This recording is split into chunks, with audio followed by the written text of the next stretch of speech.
नमस्कार दोस्तों, आज हम डिस्कस करेंगे कि तिलकामांझी भागलपुर यूनिवर्सिटी में एमए एमएससी जो मैथमेटिक्स है उसके सिलेबस के बारे में। ठीक है, ये सिलेबस जो है 2025-27 के लिए है। ठीक है, ये सिलेबस अपडेटेड है जो कि 2018 में जो चेंज हुआ था उसके अकॉर्डिंग ही सिलेबस है। देखिए यहाँ पर जो है आपको एमए एमएससी में जो है मैथमेटिक्स में 4 सेमेस्टर जैसे कि आप लोग जानते हैं पढ़ना पड़ता है। सेमेस्टर 1, सेमेस्टर 2, सेमेस्टर 3 और सेमेस्टर 4 में।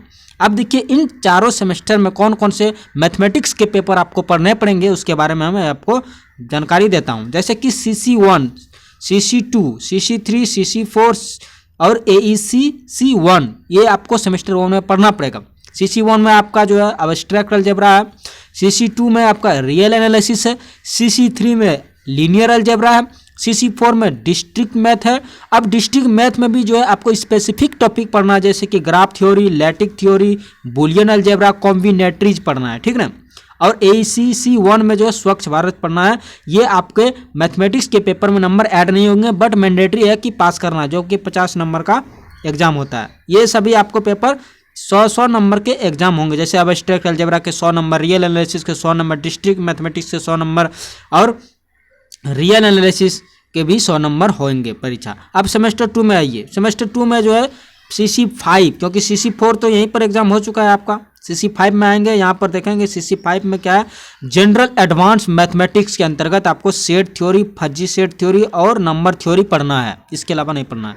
अब CC6 में देखिए कॉम्प्लेक्स एनालिसिस है, CC7 में डिफरेंशियल एंड इंटीग्रल इक्वेशन है, CC8 में आपका मेजर थ्योरी है, CC9 में आपका टोपोलॉजी है और AEC1 में आपका कंप्यूटर है। ये भी पास करना मैंडेटरी बट ये नंबर आपके मैथमेटिक्स पेपर में ऐड नहीं होंगे मास्टर पेपर में। अब देखिए सेमेस्टर 3 में आ जाइए। सेमेस्टर 3 में जो है CC10 में देखिए नंबर थ्योरी, एक जगह आप और नंबर थ्योरी पढ़ चुके हैं CC5 में। यहाँ पर देखिए तो दोनों का जो है सिलेबस सेम है। Number theory general advance mathematics के अंतर्गत जो नंबर थ्योरी है इसका जो सिलेबस है वो CC10 के नंबर थ्योरी के सिलेबस से सेम मैच करता है, तो इसमें घबराने वाली बात है नहीं। अब देखिए यहाँ CC11 में फंक्शनल एनालिसिस है, CC12 में फ्लूइड डायनामिक्स है, CC13 में देखिए क्लासिक मैकेनिकल है, CC14 में देखिए ऑप्टिमाइजेशन टेक्निक है। इसके अंतर्गत आपको लीनियर प्रोग्रामिंग और नॉन लीनियर प्रोग्रामिंग पढ़ना पड़ेगा।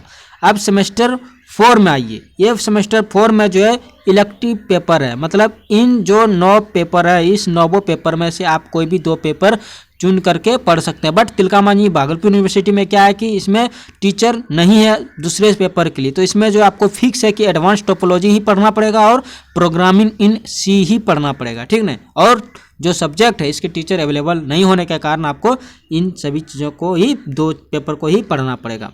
ये जो तिलकामांझी भागलपुर यूनिवर्सिटी में ये प्योर मैथमेटिक्स है ना। MA MSc जो यहाँ पर होता है इस विश्वविद्यालय में वो प्योर मैथमेटिक्स, अप्लाइड मैथमेटिक्स नहीं है, तो इस बात का आप लोग ध्यान रखेंगे। आगे चलते हैं। यहाँ पर देखिए, यहाँ पर चलाइए डिटेल में जो है आपको जो है सिलेबस, आपको वैसे डिस्क्रिप्शन बॉक्स में आपको सिलेबस का डाउनलोड लिंक दे देंगे PDF का, वहाँ से आप लोग डाउनलोड कर सकते हैं। ये है लेटेस्ट जो उसका है टू बी इफेक्टिव फ्रॉम 2018 से 19 जो सिलेबस चेंज हुआ था। ठीक ना, वही वाला अपडेटेड सिलेबस है। वो CBCS choice based credit system वाला है। MSc मैथमेटिक्स है सेमेस्टर 1 से 4 तक। अब देखिए यहाँ पर जो है किस प्रकार का एग्जाम फॉर्मेशन है। सबसे पहले जो आपका CIAE होगा जो इंटरनल होता है, ठीक ना, वो 30 नंबर का होगा और जो फाइनल जो होगा वो 70 नंबर का एग्जाम होगा सेंटअप एग्जाम। अब देखिए यहाँ पर 2 mid semester written test for 1 hour during age, 15 number का आपका मिड सेमेस्टर जो है टेस्ट होगा। उसमें जो है आपको एग्जाम देना पड़ेगा डिपार्टमेंट ऑफ मैथमेटिक्स में जा करके। ठीक ना, क्वेश्चन दिया जाएगा आपको, उसको सॉल्व करना। अगला जो है 5 नंबर जो है सेमिनार होगा क्यूज का, जिसको हम लोग वाइवा भी बोलते हैं। ठीक नहीं, वो 5 नंबर का होगा।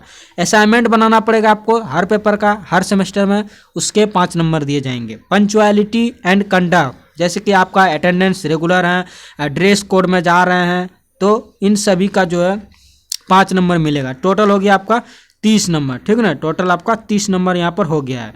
तो 30 नंबर आपको इंटरनल मिलेगा और 70 नंबर जो है आपको एग्जाम में जाकर के लिख के आना है। जैसे यहाँ देख सकते हैं ESE एंड सेमेस्टर एग्जाम जो है 70 मार्क्स का होगा और CIA इंटरनल जो है 30 नंबर का होगा। यहाँ पर आगे देखिए क्या है, आप इनको वीडियो पॉज करके आप पढ़ सकते हैं। इसमें से देखिए अगर आपका फाइनल में जो एग्ज़ाम होगा वो 90 से 100% के बीच में होगा तो ओ ग्रेड लेटर मिलेगा, और जो लेटर ग्रेड है 10 नंबर मिलेगा, और डिस्क्रिप्शन है आउटस्टैंडिंग।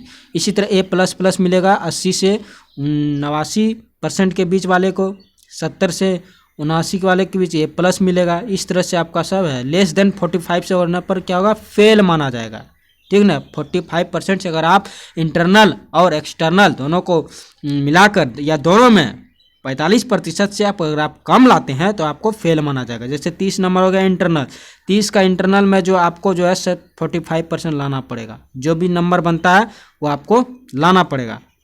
उसी तरह 70 का भी जो है 45% आपको नंबर लाना पड़ेगा, तभी आप पास माने जाएंगे, B ग्रेड मिलेगा, नहीं तो आप फेल माने जाएंगे। तो और देखिए यहाँ पर जो है डिटेल में दिया गया है कि ये एब्स्ट्रैक्ट अलजेब्रा में क्या क्या पढ़ना है, यूनिट वाइज करके दिया है ना। यूनिट 1, यूनिट 2, यूनिट 3 है, यूनिट 4 है। आपको डिस्क्रिप्शन बॉक्स में जो है PDF का लिंक डाल देंगे, और वहाँ से आप लोग डाउनलोड करके और वहाँ से आप डिटेल में देख सकते हैं कि क्या क्या पढ़ना है। इसमें जो है रेफरेंस बुक का भी नाम दिया है, जैसे इसमें IN Herstein topic in algebra book का नाम और राइटर का नाम दिया है। ये आप बुक खरीद के पढ़ सकते हैं या लाइब्रेरी से पढ़ सकते हैं। तो इसके रिगार्डिंग आपको जो भी प्रश्न आ रहा है मन में या समझ में नहीं आ रहा है तो कमेंट सेक्शन में कमेंट करिए, आपको जवाब इसके बारे में दिया जाएगा, ठीक ना।